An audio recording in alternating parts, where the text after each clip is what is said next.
A segunda parte agora, que ainda estamos falando, né, sobre a dificuldade que nós estamos atravessando com os nossos filhos, nessa parte de telas e abuso nocivo do tempo recreativo dessas crianças, como tem alterado. Então tem vários estudos, nós estamos ainda comentando sobre a fábrica, né, esse livro aqui, né, A Fábrica dos Cretinos Digitais, né, do Michael Desmouget. Então, nessa segunda etapa, nós estamos falando sobre o que os estudos estabelecem como regras, né? Primeiro, olha a primeira regra. Antes dos 6 anos, ausência de telas. Pois é. Para crescer de modo saudável, as crianças pequeninas, elas não precisam de telas. Elas precisam que nós falemos com elas, que nós venhamos a ler histórias com elas, que nós demos livros para elas lerem, estudarem, gostarem das fotografias, das histórias, né, para elas entrarem em contato com os livros. Elas precisam se entediar, ficar com tédio mesmo. Nós tivemos tédio, né? Brincar, mostrar quebra-cabeças, construir, né, casinhas e coisas com Lego, correr, pular, cantar, dançar, nadar, não é mesmo?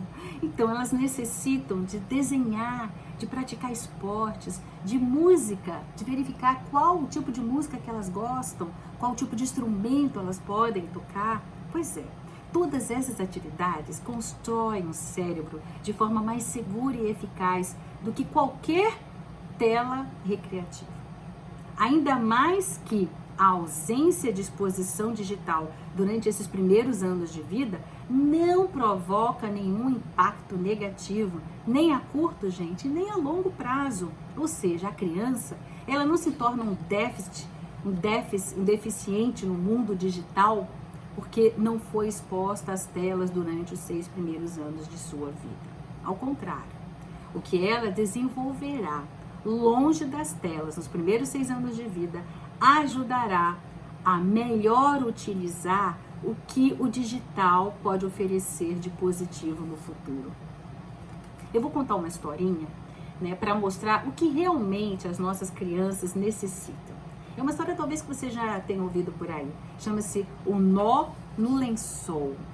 Pois é, era uma reunião na escola e a diretora, ela incentivava os pais a apoiarem as crianças, falando da necessidade da presença deles, né, aos filhos.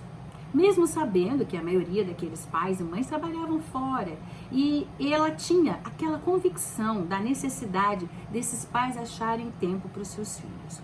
Foi então que um pai, com seu jeitinho simples, ele explicou que saía muito cedo e que quando ele voltava, o pequeno já estava cansadinho e já tinha adormecido. E ele explicou que ele não podia deixar de trabalhar tanto assim, pois estava cada vez mais difícil sustentar a família. E contou como isso o deixava muito angustiado, porque praticamente só convivia com o filho lá no final de semana, né? E o pai então falou como tentativa de se redimir, ele ia beijar a criança todas as noites e quando ele chegava do trabalho em casa. Ele contou que cada beijo ele dava um nó no lençol para que o filho soubesse que ele esteve ali. Quando acordava, o menino sabia que seu pai o amava e lá estivera. E era o nó, o meio de se ligarem um ao outro. Aquela história emocionou a diretora da escola. E sabe qual foi a surpresa? Ela verificou que aquele menino era um dos melhores e mais ajustados alunos da classe. E ela se fez refletir como as infinitas maneiras que os pais e filhos têm de se comunicar, de se fazer presente nas vidas dos seus filhos, né? O pai encontrou sua forma simples, porém eficiente, de se fazer presente. E o mais importante, de seu filho acreditar na sua presença.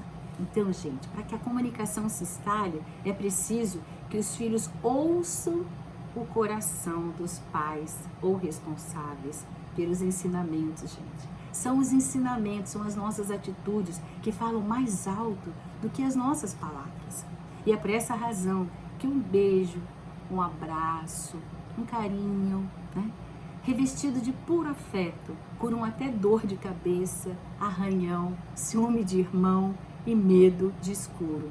Pois é, uma criança, ela pode não entender certas palavras, mas sabe registrar, gravar um gesto de amor, mesmo que seja um simples nó. E aí, essa história vai trazer para a gente exatamente o entendimento da importância desses primeiros 6 anos, nós estarmos trabalhando exatamente o que essa criança precisa.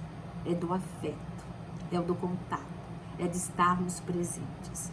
Muito bem, continuando aí, lembra, nós estamos aqui na segunda parte, vendo, né, quais são o que atualmente se estabeleceu como regra para que não seja nocivo, tá? Então nós vimos primeiro, antes dos 6 anos, nenhuma tela. Aí depois dos 6 anos, né, 30 minutos a 1 hora por dia foi que foi estabelecido, tá?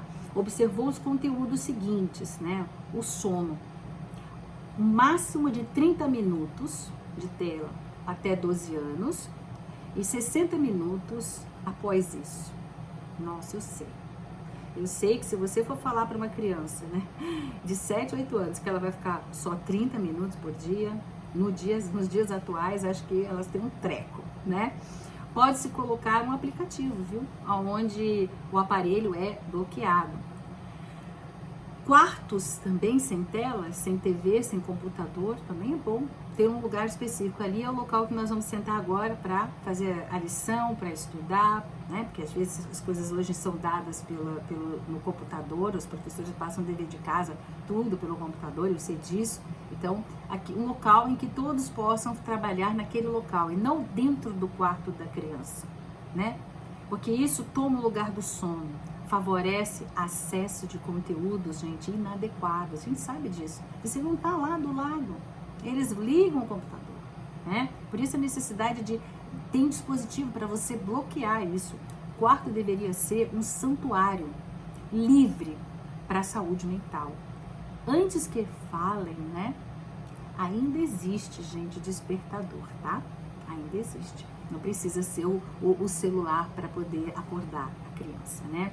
E aqui eu queria fazer uma pausa para a gente explicar sobre o sono, tá? Isso eu vou fazer agora, vou falar na parte 3 desse estudo que nós estamos fazendo juntos, tá? Essa reflexão. Então, nós vamos falar agora sobre o sono nesse contexto.